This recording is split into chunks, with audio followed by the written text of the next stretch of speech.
Hey everyone, welcome to our channel, The Everyday Athlete. I'm Raf. I'm Darren, and today we thought we'd talk about where our love for health and fitness began. Yeah. So how did it start for you? For me, we're going back a fair while here. Yeah. So the first sport that got my love was basketball. Yeah.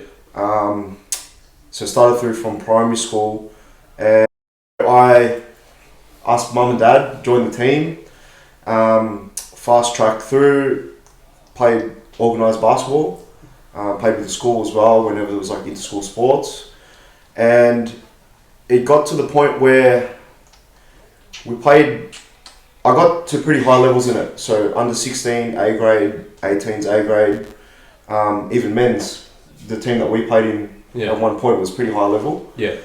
But for me, after under 18s, I think the straw that broke the camel's back, whether I was going to continue pursuing that, was under 18s. I'll never forget, the ball was stolen.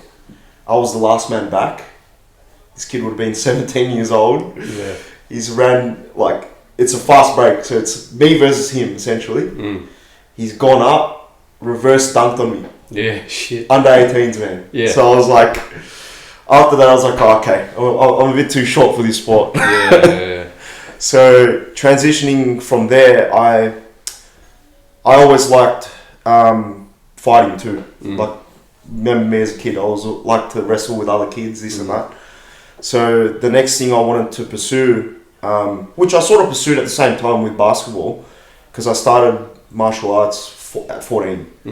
I don't know what it was about high school. It was just the testosterone was pumping, so you wanna get your fists out there. Yeah. But you don't want to get in trouble. So I joined XFC as well. Yeah. And pursued the fight game for a bit. Yeah. Had some amateur fights, this and that, and then what else happened after that? That sort of transitioned into the strength. The strength and conditioning side of the kickboxing. Yeah. Because kickboxing was my love. Yeah. Boxing also, because the coaches just threw us in boxing fights as well. It's kind of like hard sparring practice. Yeah. But what really got me too was the physiques of, like, some of the UFC fighters. They looked great as well. Whereas I was weighing 56 kilos, fighting at 56, 57 to 62. Yeah. I was like skinny. I always felt like I'd get pushed over by the wind. Yeah. So what are you weighing at now? 93. Yeah. So it's a big difference. Yeah. I still got to work on things here, but touching back on the strength and conditioning, I enjoyed the weights side of it too. Yeah. And shout out to coaches that we had at XFC, Mark, who was there at the time, Mark Iova, who's now at IAP. Dion was a big one for me. Strav as well, taught me everything I know. Yeah. So then slowly after that, work came into the picture at 18, and being a tradie was tough, because the fight game, I'm an all or nothing person. So like, if you want to commit and want to get somewhere in that game, you really got to commit. And Dion expected you 4 hours a night, 6 days a week. Yeah. And most of the time you're skipping dinner, this and that, right? Yeah. So then I kind of had to choose between work and pursuing my career in fighting. Yeah. And at the time, they weren't really paying much for amateurs. I didn't even think they paid at all for amateur fighters, or that I heard they weren't paying much for even pro fighters. So I said, look, it's either that or continue pursuing my bricklaying apprenticeship, which obviously in the long run, that's going to give you more money. Yeah. Right?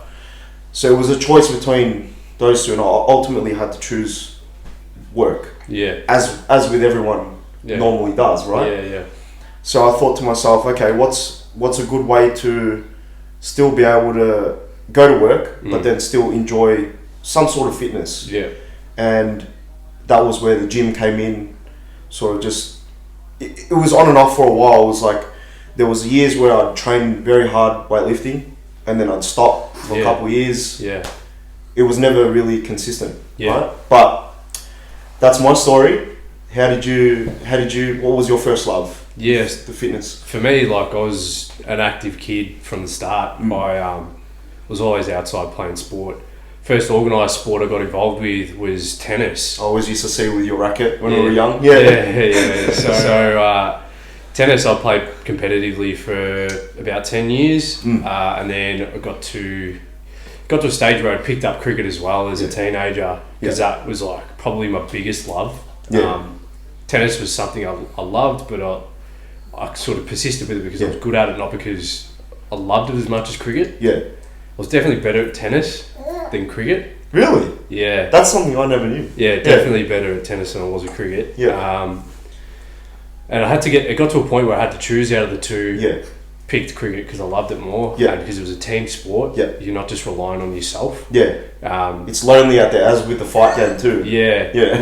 With cricket, if you play shit, sometimes it doesn't matter because You blame it on the others. because you got teammates to true. fix up all what you've done wrong. Yeah, So, true. And the camaraderie of it all too. I enjoyed that. Yeah. And then as I grew up, persisted with cricket into adulthood, but picked up basketball as well. Like I said, we played together for a few seasons. Bro, I used to smash you 1-on-1, bro. Remember? You wish. I'd never beat you once, I don't think. Yeah, I was a battler at basketball too. Oh, yeah. But it got to a point where, I hit 18 and always knew I wanted to start going to the gym. Yeah. I had that really typical skinny kid mindset. I didn't want to be that skinny kid anymore. Yeah. I think I was 52 kilos when I was 18. Yeah. Fresh 18, man. Yeah. Like, I've always been taller than you, and you were around the same age, weighing in more than me. I was the pudgy kid, there you go. So even though I was fighting at the 57 to 62, I was actually the fat kid. So that was my motivation to start losing weight. But anyway. So for me, I wanted to put on size. I wanted to get bigger. I didn't want to be that little skinny kid anymore. Yeah. And that's what got me into it. Yeah. And then it sort of, I was really consistent with it for 5-6 years. Yeah. I got to 23 years old, and I remember I was sitting down on the flat bench in the gym, like 10 o'clock at night. Yeah. Looking around and just thinking, I'm 23. What is... I can't imagine the amount of hours I've spent inside this joint. Yeah. What has it gotten me? Yeah. What has it gotten me? I've had those 23, and I knew I had fallen out of love with working out. Yeah. Because I wasn't happy with where I was in my life at that point. Like overall, what I'd done is put so much prioritization on working out that, uni was put on the back burner big time. Everything was, Gym was number one. Yeah. Didn't miss a thing for gym. Yeah. And then, I think that all hit me at once. I'd just done my knee as well. That realisation. I'd just done my knee as well. Yeah. And it was a bad one, ACL, MCL. Yeah. So, I remember the phone call. Yeah. Yeah. And it defeated me, man. And I stopped going to the gym for 3 years. Yeah. It was 3 years before I got back into it. That's a big gap. It's a huge gap. Yeah. I was 70 kilos. I think I got up to 84 from not working out. Yeah. So it was 14 kilos of fat that I put on. Jeez. Yeah. Yeah. So, I swear that's happened with both of us though. Like, it's like, I've gone through stages, sorry to interrupt, but like, we've gone shredded, back up. It's just, And, along the way, I noticed that, I still had that burning desire to get back into it. Yeah. But it was actually taking that step to get back into it, because I was ashamed of, where I'd gotten to, because of where I was. Like I was walking around with a six-pack without having to diet. Yeah. How good were the young days? Yeah. And then it got to the point where now you eat a drumstick, it's like... It looked like I should have been wearing a bra at one point. Like that's what 14 kilos of. Oh yeah, it'll do it to you. Yeah.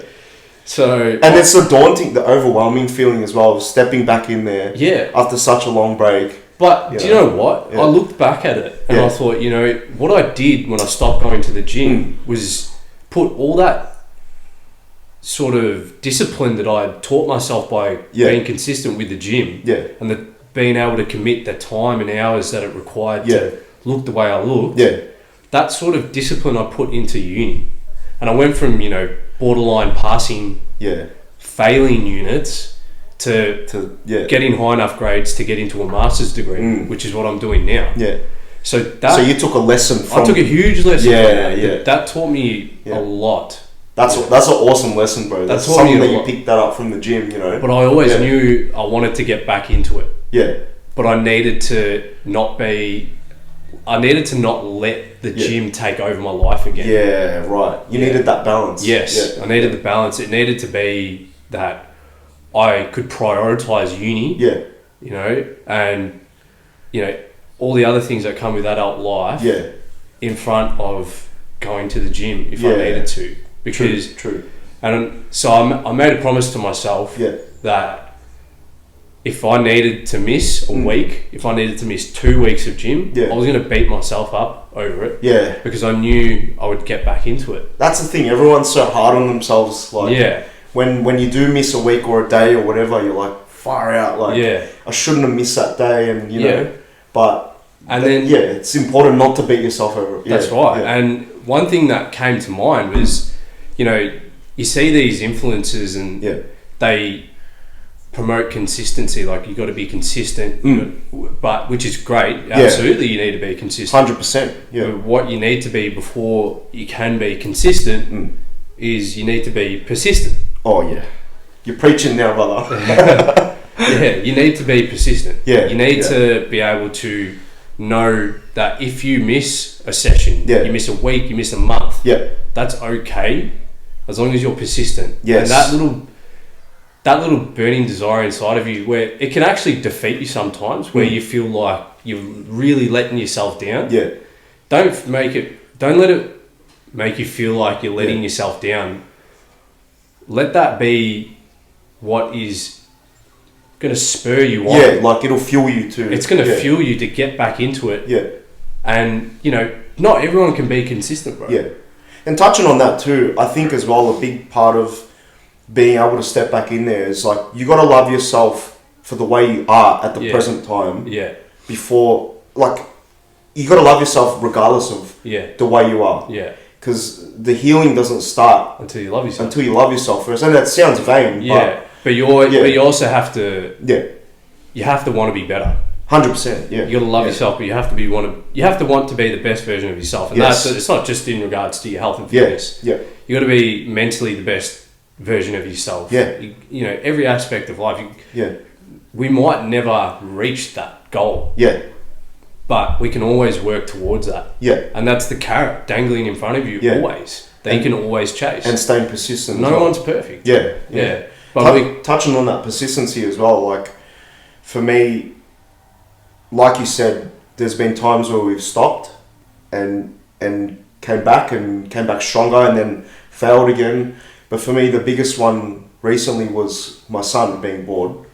I didn't want to be the dad that I come home and he's like, "Dad, let's go kick the footy," and I'm just so lazy and just tired and just I can't.